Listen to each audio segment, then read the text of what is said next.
시편 105편 1절에서 3절 말씀. 시편 878페이지에 있습니다. 105편 1절에서 3절 같이 한번 읽겠습니다. 여호와께 감사하라. 그의 이름을 불러하려며 그가 하는 일을 만민 중에 알게 할지어다. 그에게 노래하며 그를 찬양하며 그의 모든 기이한 일들을 말할지어다. 그의 거룩한 이름을 자랑하라. 여호와를 구하는 자들은 마음이 즐거울지로다. 아멘. 아멘.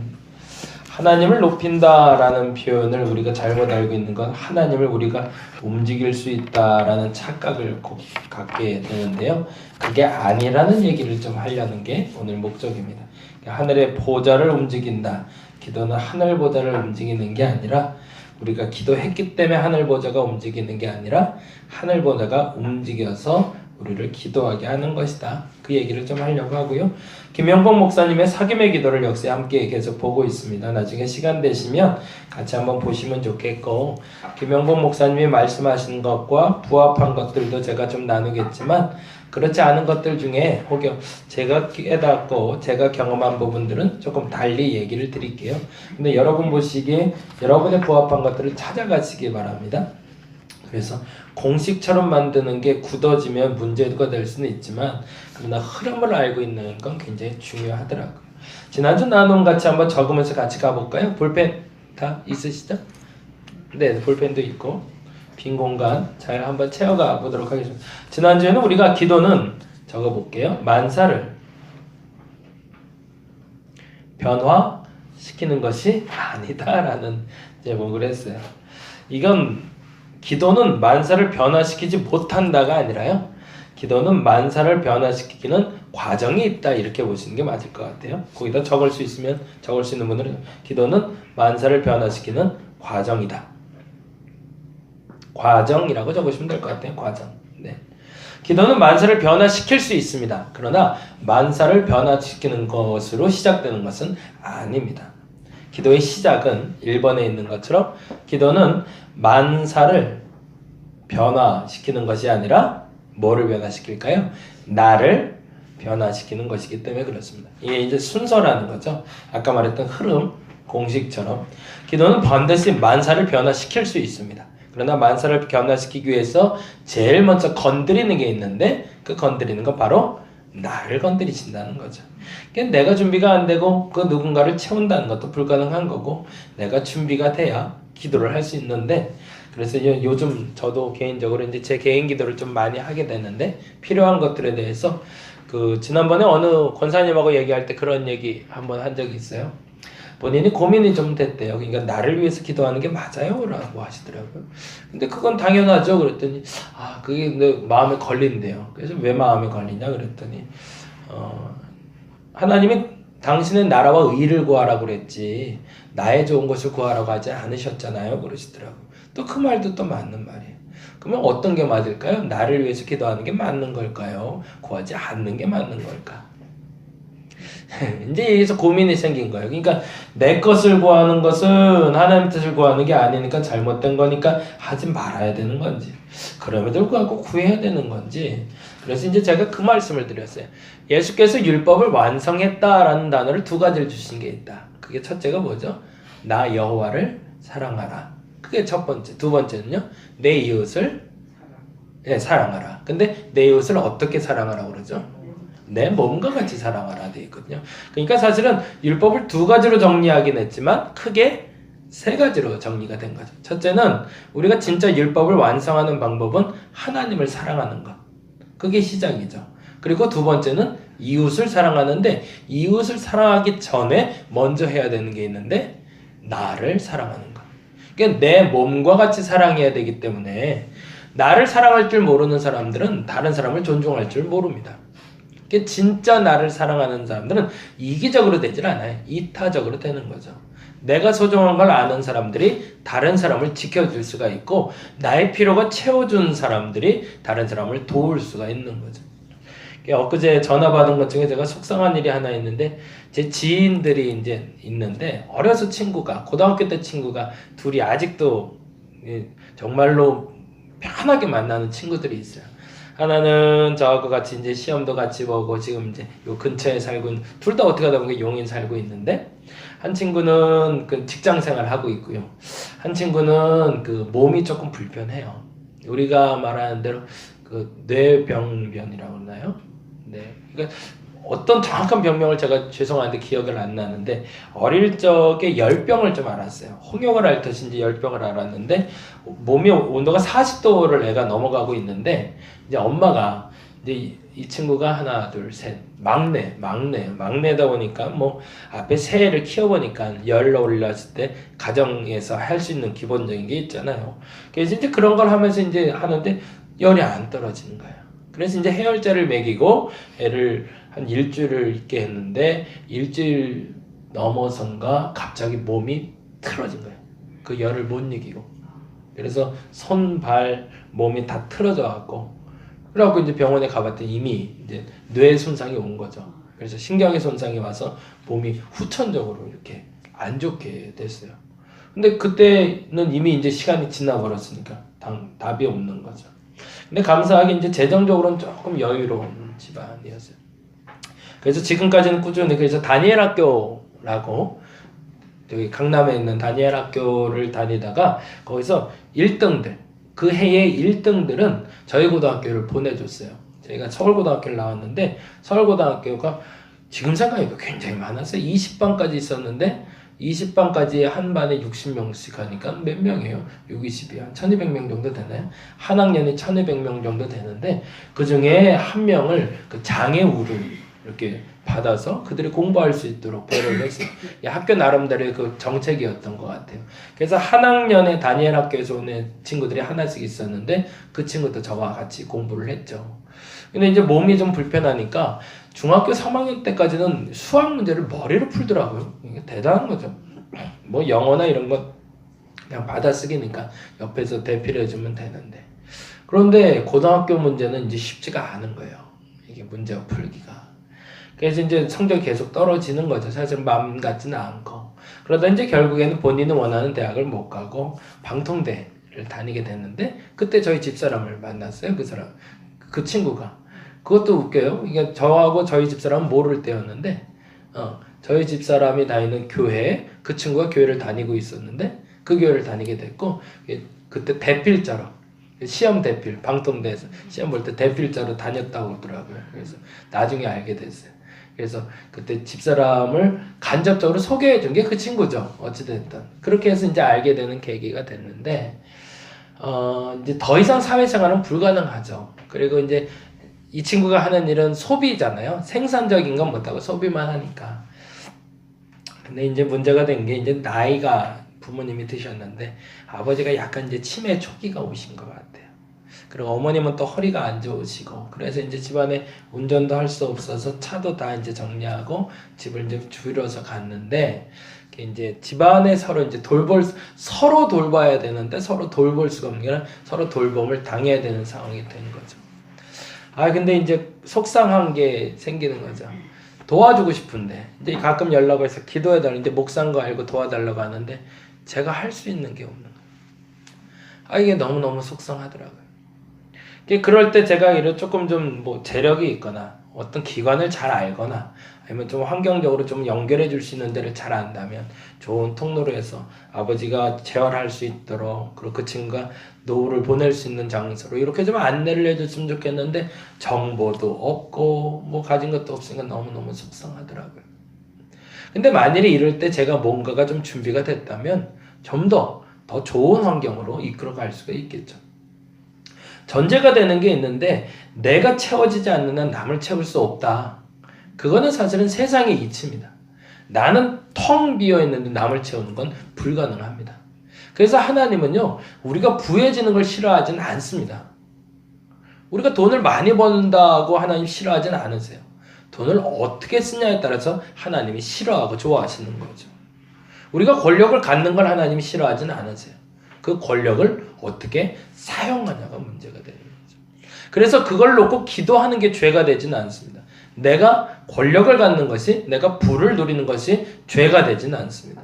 그러나 그것을 어떻게 사용하는지에 대해서 분명하다면, 아까 말한 대로 나를 진짜 사랑한다면 내 이웃을 사랑하는 것이 하나님의 법이기에 그 세 가지 법을 지켜낼 수 있는 사람이 온전할 수 있다는 거죠. 그래서 그 시작점에서 하나님이 하시는 시작은 기도를 통해서 나를 변화시키는 겁니다. 내가 무엇을 원하는지를 알고 계시는 하나님이 나의 원을 붙들어서 그 붙든 그 원으로 하나님의 일을 하게끔 인도하는 것, 그것이 바로 기도라는 겁니다. 이제 한번 계속 가볼까요? 첫 번째 기도는 만사를 변화시키는 것이 아니라 그래서 나를 변화시켜서 내가 어떤 사람이 되었는가가 중요한 것이 아니라 어떤 사람이 되어 무엇을 할 것인가를 만들어주는 과정으로 이끄는 것이 바로 기도라는 겁니다. 두 번째, 나를 변화라고 적을까요? 첫 번째는 만사, 변화, 나, 변화 적으시면 되고, 두 번째는 나를 변화시키는 기도는 하나님께 말하는 시간보다, 이게 참 중요해요. 하나님께 말하는 시간보다 듣는 시간이 늘려야 돼요. 근데 우리는 보통 내가 말을 많이 하고 가죠. 그래서 이 표현을 지난주에 그렇게 얘기했는데, 머물 때라고 적어주실래요? 머물 때. 저는 이 머문다는 단어가 참 좋은데, 여러분에게 맞는 부합하는 단어를 잘 찾으시기 바랍니다. 이 단어를 김영복 목사님은 침묵할 때라는 표현을 씁니다. 그러니까 제가 머문다라는 표현 쓸 때와 김영복 목사님이 침묵한다라는 말을 쓸 때와 이영규 선교사님이 내려놓다라는 단어를 쓰는 게 동의어입니다. 비워진다는 얘기죠. 내가 비워지고. 그러니까 오늘 찬송을 하면 내가 깊은 곳에서 라는 그 깊은 곳, 그 심연의 깊은 곳으로 내려가는 상태, 그걸 머물 때, 침묵할 때, 내려놓음, 자기 비움, 뭐 이런 단어들. 그렇게 할 때가 시작이 됩니다. 그렇게 할 때 나의 자아는 활동을 멈추고 약화된다. 대신 하나님이 말씀하기 시작합니다. 그거를 침묵이라고 얘기해요. 그러니까 침묵한다라는 건 말을 아예 안 한다라는 표현이 아니라 내 거를 비운다는 표현이 됩니다. 그래서 저는 오히려 이 침묵을 위해서 마음을 더 비우기에 말을 많이 해야 된다는 주의예요. 기도할 때 말이 많아야 되는 이유가 자기 생각을 비워내기 때문에 그렇습니다. 막 비워내서 가라지 다 비워내고 알곡만 남기기 위해서 여러분이 많은 말을 해보셔야 됩니다. 하나님 앞에서. 하나님, 나가 이것도 싫어하고 저것도 싫어하고 이것도 좋고 저것도 좋은데 하나님 뭐 할까요? 이렇게 얘기를 하다 보면 상답이라는 게 그렇더라고요. 그렇게 많이 얘기하다 보면 진짜 내게 필요한 게 뭔지를 알게 되는 것처럼 하나님께 주저리 얘기하다 보면, 우리 둘째가 이번에 크리스마스 선물을 놓고 목표를 정하고 기도하고 있는데, 이게 보면 볼수록 장난감이 다양한 거야. 하나로 끝났으면 좋겠는데, 장난감이 그때만 딱 되는 게 아니라, 얘들 참 재밌어요. 요거 만들면 요거랑 비슷한 것도 하나 만들어서 같이 사게끔 하잖아요. 그러니까 요게 자꾸 눈에 띄는데 요걸 자꾸 쳐다보다 보면 옆에 게 자꾸 보이는 거예요. 그러니까 옆에 걸 놓고 두 가지 이제 갈등이 생겼어요. 이것도 갖고 싶고 이것도 갖고 싶고. 그래서 어떻게 할 거냐. 아빠는 하나만 사줄 건데. 그때 얘가 한참 고민을 해요. 근데 그저께는 저한테 그러더라고요. 아빠 두 가지 고민인데 어떻게 할까. 아빠는 1번이 좋아 2번이 좋아 그래요. 그래서 난 1번이 좋다. 그러면 이건데 자기 마음대로. 그러면서 손가락 펴면서 저보고 그래요. 아빠 세 번째 손가락도 정해도 돼. 뭐 할래 그래. 그래서 그럼 나 이거 할래 그랬더니 자기가 막 이렇게 세요. 그래서 1번인데 어떡하지? 막 이래가면서 자기 나름대로 막 고민을 하는 거예요. 그래서 고민하면서 결정을 하면서 그럼 뭐 할 건데? 그랬더니 얘기를 안 해주더라. 근데 어제 들어갔대요. 어제 아빠 드디어 결정했대요. 드디어 1번으로 하기로 결정을 했다는 거예요. 그래서 그거 사달라는 거예요. 그러면서 자면서 또 그래요. 그래도 그것도 갖고 싶은데. 그렇게 말하면서 어린아이도 정리를 해요. 말하면서. 아빠랑 얘기하면서 정리하고요. 엄마랑 얘기하면서 자꾸 다른 사람한테. 그러니까 고민이 생겼을 땐 얘기를 해야 됩니다. 근데 그 이유는 수다를 떨라는 게 아니라 침묵하는 과정으로 들어가기 위해서, 집중하는 과정으로 들어가기 위해서 버리는 연습을 하는 거예요. 어제 페이스북 보다 보니까 그런 얘기 나오는데, 버리는 걸 우리가 잘 못하는데 버리는 걸 잘 하려면 하루에 하나씩 버리는 연습을 하라고 그러더라고요. 본인의 집에 있는 것 중에 하루에 하나씩 비우기 시작하면 미니멀리즘이 시작이 된다. 근데 그 하나를 못 버리기 때문에 항상 우리는 미니멀리즘을 못 살고 있다. 그러니까 단순하고 그러나 간결하고 그러나 깨끗하게 살 수 있는데 그걸 못한다는 거죠. 그래서 그 작가는 그 얘기를 하더라고요. 여러분 주머니에 있는 영수증부터 버리십시오 그러더라고요. 쓸모없는 영수증을 계속 갖고 있지 말고 그거 한 장을 버리는 연습을 시작해서 하루에 하나씩 비워가다 보면 어느 순간에 꼭 필요한 것만 가지고 사는 나를 찾게 될 것이다 라고 얘기를 하더라고요. 기도도 마찬가지. 더 많이 갖고 싶고 더 많이 누리고 싶은 게 인간의 자아인지라 구하고 싶지만 그러나 비워내는 것이 시작이 되지 않는 한 정말 필요한 걸 주셔도 누리지 못한다는 겁니다. 그러니까 정말 가지고 싶은 게 뭔지를 찾아내기 위해서 여러분 침묵, 수다 혹은 내려놓음, 머문, 자기 비움 시작하시기 바랍니다. 이 과정을 거치지 않으면 진짜 기도로 들어갈 수가 없기 때문에 그렇습니다. 이거는 시간 싸움이에요. 이 단어를 제가 또 다른 단어로 말씀드린 건 빌 할베스 목사님의 거룩한 낭비. 그 시간을 방치시키셔야 돼요. 하나님 앞에. 그러면 하나님은 그 시간을 이용해서 거룩한 시간으로 만들어 주실 겁니다. 볼까요? 그 다음에 하나님의 말씀은 영적 깨달음으로 온다.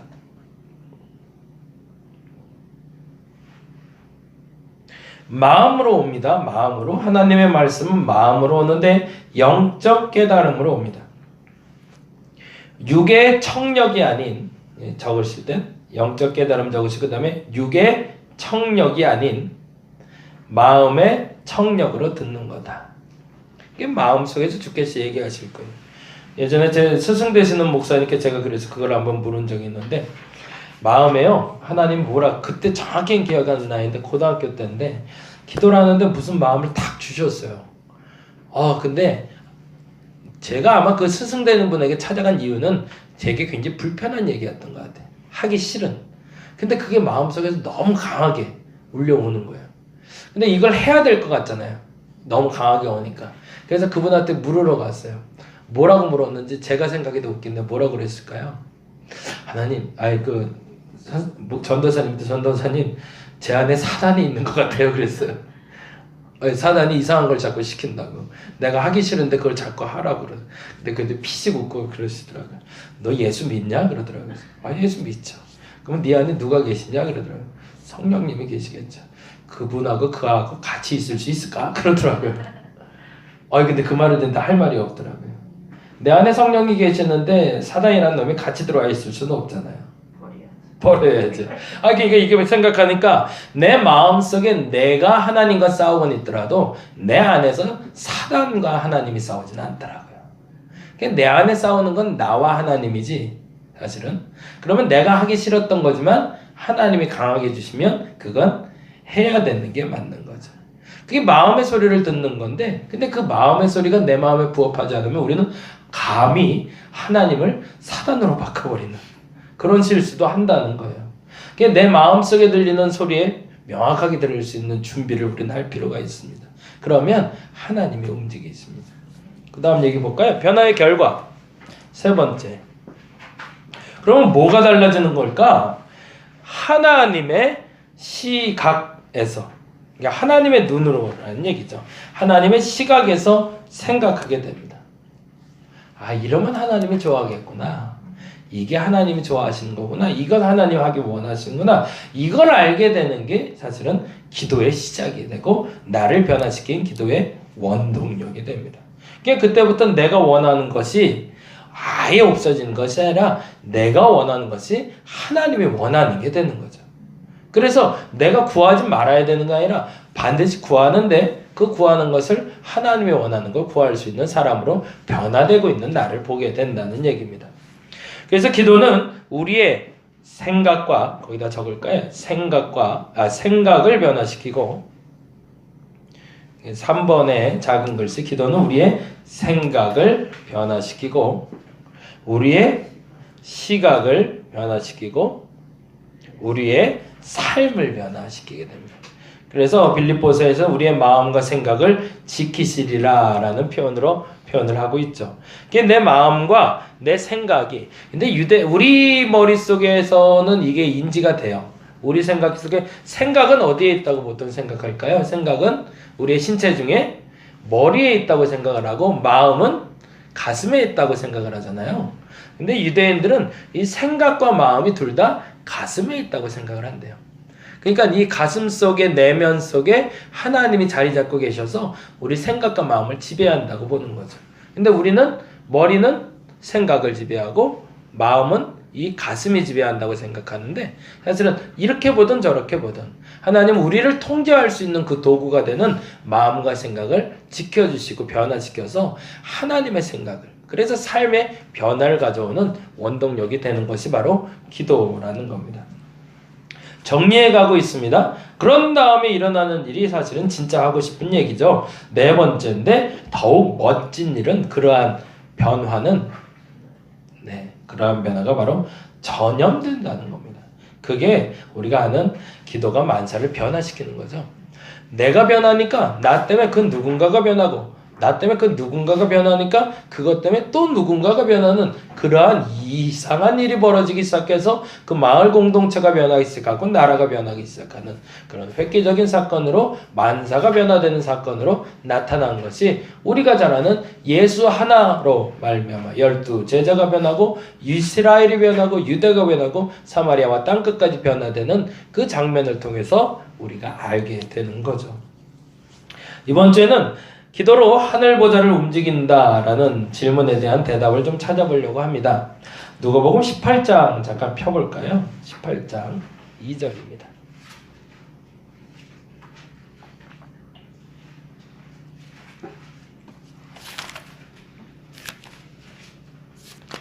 물론 다 잘 아시는 얘기지만 한번 쭉 점검한다 생각하고 수요일은 참석하시면 좋을 것 같아요. 그래서 기도에 대해서 계속 물으셔야 됩니다. 그래서 자꾸 점검하면서 진짜 기도하시기 바랍니다. 18장 2절부터 5절. 신약성경 125페이지에 있는데요. 자, 같이 한번 18장 2절에서 5절 같이 읽어봅니다. 이르시되 어떤 도시에 하나님을 두려워하지 않고 사람을 무시하는 한 재판장이 있는데, 그 도시에 한 과부가 있어 자주 그에게 가서 내 원수에 대한 나의 원한을 풀어주소서 하되, 그가 얼마 동안 듣지 아니하다가 후에 속으로 생각하되 내가 하나님을 두려워하지 않고 사람을 무시하나 이 과부가 나를 번거롭게 하니 내가 그 원한을 풀어주리라. 그렇지 않으면 늘 와서 나를 괴롭게 하리라 하였느니라. 자, 이 얘기를 잠깐 좀 정리를 해보죠. 어떤 얘기죠? 한 도시에 과부가 있는데 그 과부가 문제가 발생해서 재판관을 찾아오기 시작했습니다. 근데 그 일이 아마도 불합리한 일이었던 것 같아요. 이치상으로도 맞지 않고 내가 불편하게 당한 일. 그래서 계속 땅땅땅땅 두들겼는데 이 원수에 대한 원한을 풀어주라는 이 과부의 말에 재판관이 반응하지 않았다는 얘기죠. 그러다가 또 찾아와서 두들기니 이 재판관이 하는 얘기가 뭐라고 하죠? 나는 하나님도 두려워하지 않는데요. 그리고 또 사람도 무시한대요. 그런데 내가 이 부탁을 들어준 이유가 뭐라고 돼 있죠? 바보가 와서 나를 번거롭게 해서. 그게 특징이에요. 누가복음 11장을 보겠습니다.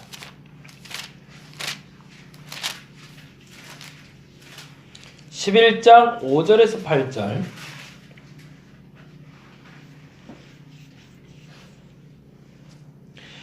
(5절에서 8절) 같이 한번 읽어볼까요? 또 이르시되 너희 중에 누가 벗이 있는데 밤중에 그에게 가서 말하기를 벗이여 떡 세 덩이를 내게 구워달라. 내 벗이 여행 중에 내게 왔으니 내가 먹을 것이 없노라 하면 그가 그 안에서 대답하여 이르되 문이 이미 닫혔고 아이들이 나와 함께 침실에 누웠으니 일어나 내게 줄 수 하겠느냐. 8절까지. 내가 너희에게 말하노니 비록 벗됨으로 인하여서는 일어나서 주지 아니할지라도 뭐래요? 그 간청함을 인하여 일어나 그 요구대로 주리라 라고 되어 있습니다. 자, 두 가지 얘기인데 요번 두 번째 얘기는 뭐죠? 친구 얘기네요. 그렇죠? 과부와 재판관이 아니라 친구가 있는데 이 친구가 어느 날 밤 늦게 찾아와서 떡 3덩이를 좀 달라고 하는데 너무 늦은 시간이라 다들 잠자는데 내가 떡을 어떻게 주냐 라고 얘기하는데 하도 간청하자 그 떡을 줬다라는 얘기예요. 그러면은 결론이 되는 주제어를 찾아보는 거죠. 누가복음 18장 2절에서 5절과 누가복음 11장 5절에서 8절에서 하고 싶은 목적, 이 비유의 목적은 뭘까요? 거기다 적어볼게요. 지속적으로 간청하면 마음을 바꾸어 들어준다는 거죠. 그죠? 내가 열심히 구하면 들어준다. 내가 열심히 구하면 들어준다. 근데 이 얘기를 왜 하는지를 이제 조금 더 구체적으로 얘기해야 돼요. 근데 반면에 누가복음 15장 11절에서 32절은 우리가 잘 아는 탕자의 비유니까 그건 놔두고요. 마태복음 7장 9절 보겠습니다. 성경을 저는 좀 많이 찾는 편이라 마태복음 7장 9절인데요. 아주 재미난 표현이 나오고 있어요. 7장 9절에서 11절 같이 한번 읽어보겠습니다. 너희 중에 누가 아들이 떡을 달라 하는데 돌을 주며 생선을 달라 하는데 뱀을 줄 사람이 있겠느냐? 너희가 악한 자라도 좋은 것으로 자식에게 줄 줄 알거든. 하물며 하늘에 계신 너희 아버지께서 구하는 자에게 좋은 것으로 주시지 않겠느냐?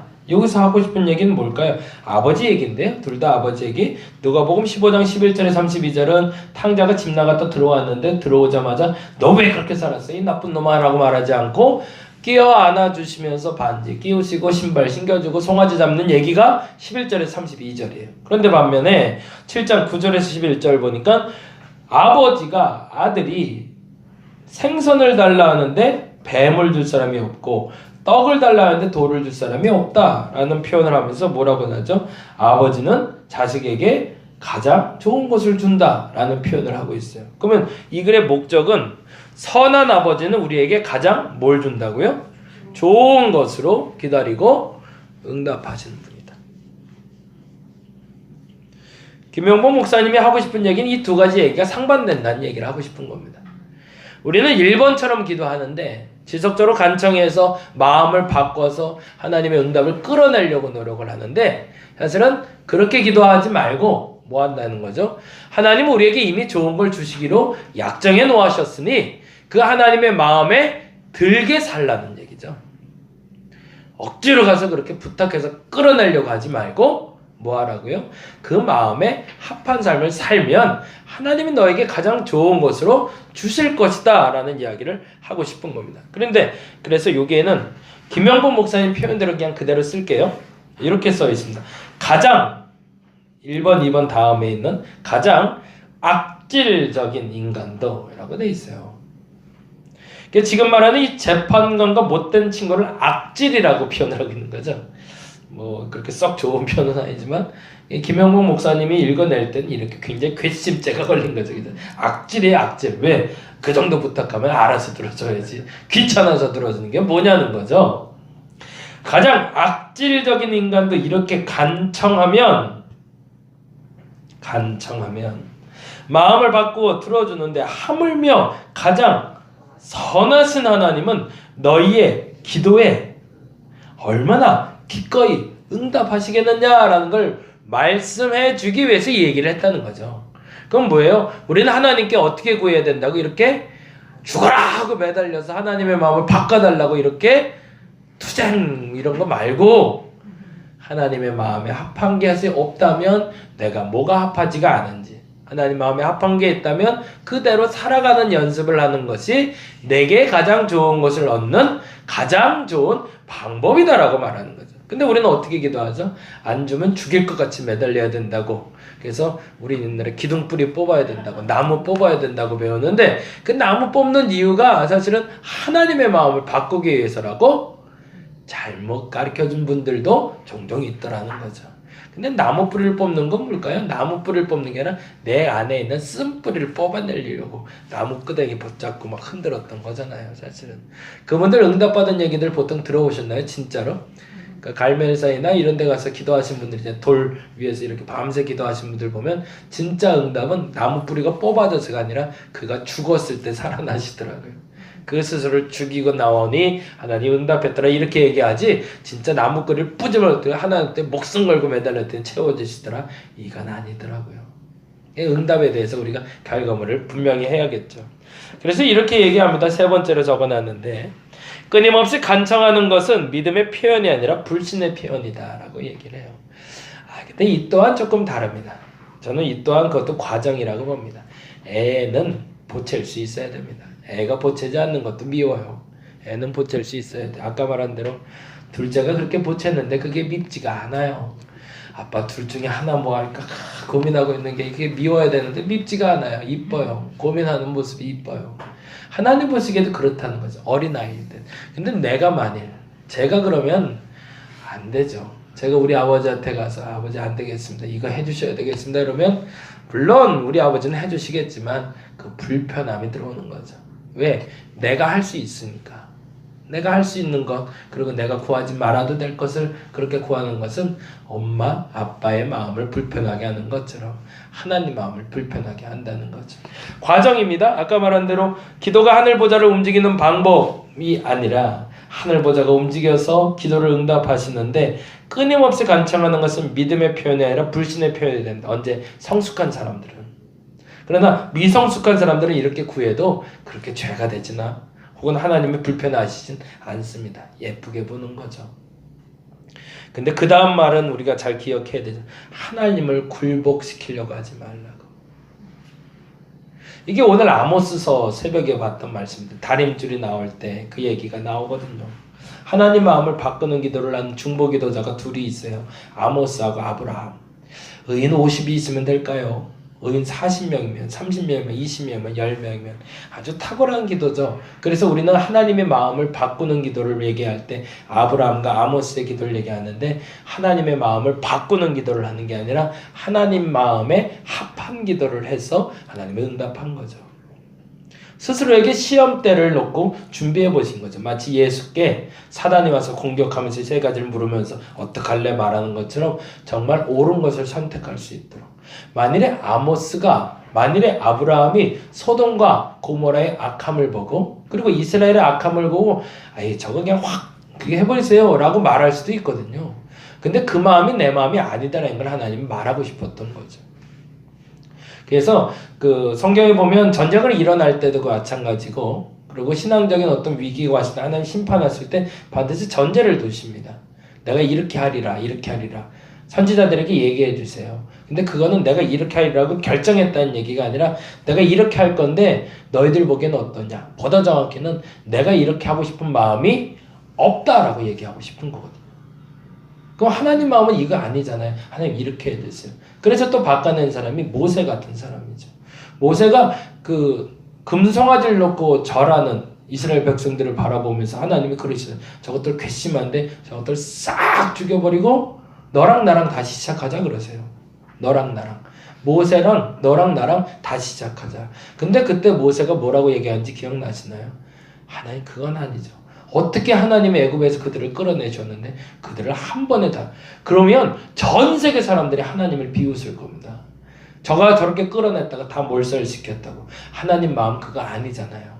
하나님이 용서해 주시죠. 그렇게 가는 게 모세의 중보기도, 아브라함의 중보기도, 아모스의 중보기도입니다. 그 공통점이 있는 거죠. 하나님의 마음을 읽어내는 것. 계속 봅니다. 기도를 들어주시지 않는 이유는 그러니까 우리의 믿음이나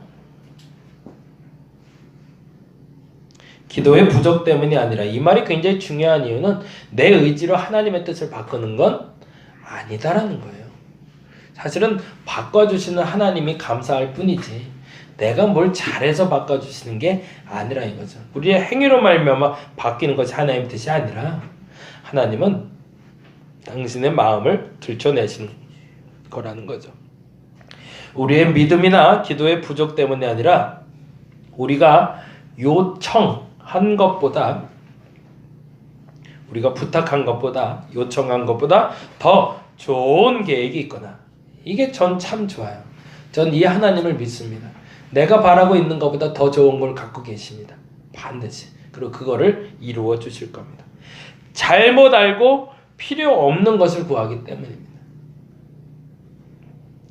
기도를 들어주지 않는 이유는, 하나님이 응답하지 않는 이유는 우리의 믿음이나 기도 부족 때문에, 그러니까 기도 시간이 얼마나 길었느냐, 얼마나 많이 하나님께 헌신했느냐로 하나님께 응답하는 게 아니더라는 걸 우리는 너무 잘 알고 있거든요. 그러니까 기신자들보다 세신자들이 응답 빨리 받는 이유도 거기 있죠. 그러면 세신자들은 응답 못 받아야 되죠. 왜? 하나님을 모르고 헌신한 게 없으니까. 헌신한 게 많으면 많을수록 하나님 응답하신다면 장로님들이나 더 많이 교회 오래 사는 사람들의 기도가 응답돼야 맞는데 그게 아니더라는 거예요. 왜요? 그게 쌓여서 응답받는 게 아니라 하나님이 더 좋은 걸 주려고 다 그것을 안 주시거나, 혹은 내 행위로 말미암아 응답이 아니라 하나님의 뜻에 따라 채우고 계시기 때문이라는 거죠.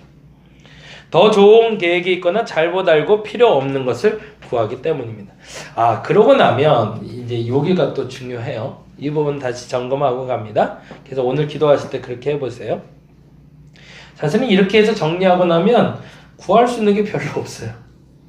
이게 진짜 필요한가? 근데 별로 필요하지 않아요. 본래 기도는 거기다 이렇게 적어있어요. 이 말은 저도 굉장히 마음에 합했는데 김영봉 목사님 책에 써있는 대로 그대로 읽어드립니다. 노사협상이 아니라, 갑과 을의 협상 관계가 아니라는 겁니다. 하나님과의 대화는 뭐라는 거죠? 상담과 사귀이기 때문이다. 그래서 그 다음 말도 훨씬 더 저도 좋았는데, 기도는 투쟁이나 협상이 아니라 애정 깊은 사귐이기 때문이다. 이렇게 될 때 하늘 보좌가 움직이는 거죠. 하늘 보좌는 노사 협상을 하듯이 투쟁 빨간 띠 두르고, 그 빨간 띠 두르고 기도하는 분들이 어떤 분들인지 혹시 아시나요? 금식 기도하시는 분들이 하나님한테 투쟁하세요. 투쟁. 얻어내기 위해서 투쟁하시는. 근데 금식 기도는 그때 하는 게 아니거든요. 나중에 이제 또 한번 살펴보겠지만, 기도를 얻어내기 위해서 하는 것이 아니라 하나님의 마음을 알기 위해서 해야 됩니다. 하나님은 당신의 마음을 우리에게 들키시게 될 때 비로소 그 뜻을 이루어가기 시작하십니다. 오늘 내가 구해야 될 것을 한번 점검해 봅니다. 근데 아까 제가 말씀드린 대로 저는 그런 방법을 요청을 드립니다. 더 많이 얘기하시기 바랍니다. 하나님께 여러분의 소원을. 하나님 이것도 하고 싶고 저것도 하고 이것도 해야 되고 저것도 해야 되고 뭐가 우선인지 모르겠고 한참 얘기하시다 보면 하나님의 우선순위도 정해주시고 필요 없는 것 제하게 하시고 필요한 것을 기도하게 하실 겁니다. 그때는 한마디면 좋거든요. 하나님 이것을 이루어 주옵소서. 그러면 반드시 응답되실 겁니다. 기도하겠습니다. 이 시간에 기도하기 원합니다. 하나님 앞에 나온 이유가 내 소원을 응답받기 위해서가 아니라 하나님이 내게 가장 좋은 것을 예비하셨는데 그 뜻을 알기 위해서 나온 것이오니 하나님과 협상하지 말게 하여 주옵소서. 하나님과 투쟁하지 말게 하여 주옵소서. 하나님 앞에 투쟁하고 협상하는 협상가와 투쟁가가 아니라 하나님의 자녀로서 기도하게 하여 주옵소서. 가끔은 내가 갖고 싶은 게 너무 강렬해서, 내가 하고 싶은 게 너무 강렬해서 투쟁하듯 기도할 때도 물론 있습니다. 그 또한 비워주옵시고 하나님 앞에 온전한 기도로 저 하늘 보좌가 움직이는 것을 우리의 눈으로 보게 하여 주옵소서. 생각보다 모든 것이 너무나 더디 가고 있습니다. 하고 싶은 일도 잘 안 되고 해야 될 일도 잘 안 되고 있고 주변의 사람들의 이야기를 들을 때 답답함이 하늘을 찌를 때가 있고 이 나라와 이 민족이 돌아가는 걸 봐도 답답한 게 너무 많습니다. 경제는 바닥이고 정치는 엉망이고 또다시 원점이고 그 모든 것들이 불편하고 또한 불만스럽습니다. 그래서 더 많이 이 시간 집중해서 기도해야 될 것 같습니다. 이 나라와 이 민족을 위해서 기도합니다. 이 나라의 대통령, 위정자들을 위해서 기도합니다. 이 민족을 위해서 기도합니다. 경제계 지도자들을 위해서 기도합니다. 각 교회 종교 지도자들을 위해서 기도합니다. 그들이 정신을 차리게 하여 주옵시고 하나님을 알게 하여 주옵소서. 하나님이 얼마나 두려운 분인지 알게 하시고 하나님 목전에서 하나님 앞에 죄짓는 어리석음이 없게 하여 주시옵소서. 당신이 분명히 택한 바가 있어서 이 시간 기도하게 하신 줄 믿사오니 우리의 기도가 열릴 때 하늘 보좌 움직이시사 하나님의 백성들이 살아가기에 합한 나라로 만들어 주시옵소서. 감사합니다. 고마우신 예수 그리스도의 이름으로 기도드렸습니다. 우리 다 같이 기도하고 자유롭게 기도하고 돌아가도록 하겠습니다.